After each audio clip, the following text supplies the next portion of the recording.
Gratuity అనేది ఓదార్యం కాదు, ఉద్యోగి హక్కు అని చెప్పేసి తెలంగాణ హైకోర్టు స్పష్టం చేయడం జరిగింది. పదవీ విరమణ అనంతరం పొందే గ్రాట్యుటీ ఉద్యోగి హక్కు అని, అదేమీ యాజమాన్యం ఔదార్యంతో ఇచ్చేది కాదని హైకోర్టు తేల్చి చెప్పింది.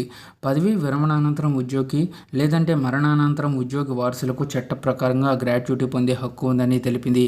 ఉద్యోగులు గ్రాట్యుటీ పెంచిన సీలింగ్కు అర్హులంటూ పీఎఫ్ అప్లెట్ అథారిటీ ఇచ్చిన ఉత్తర్వులను సవాల్ చేస్తూ electronic corporation of India limited దాఖలు చేసిన అప్పీళ్లపై జస్టిస్ సూరేపల్లి నందా ఇటీవల విచారణ చేపట్టి తీర్పు వెలువరించారు.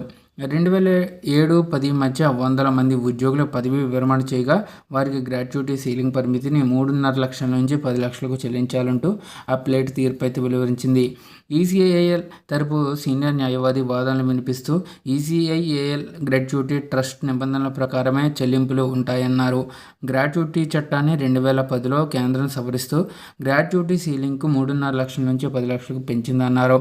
ఇక్కడ ఉద్యోగులు 2010కి ముందే పదవీ విరమణ చేసినందువల్ల ఆ పెంపు అయితే వర్తించదని ఉద్యోగుల తరపు న్యాయవాది పివి కృష్ణయ్య వాదనలు వినిపిస్తూ 2007 జనవరి 1 నుంచి 3.5 నుంచి 10 లక్షలకు పెంచాలని బోర్డ్ ఆఫ్ డైరెక్టర్స్ తీర్మానించిందన్నారు. వాదనలు విన్న న్యాయమూర్తి గ్రాట్యుటీ ఉద్యోగి హక్కు అని పేర్కొన్నారు. ఇప్పటికే చెల్లించిన మొత్తం పోను మిగిలిన మొత్తాన్ని కూడా వడ్డీతో సహా చెల్లించాలన్న అప్పీలేట్ అథారిటీ ఉత్తర్వులను సమర్థిస్తూ ఈసీఐఎల్ దాఖలు చేసినటువంటి పిటిషన్లను కొట్టివేస్తూ తీర్పు అయితే వెలువరించారు.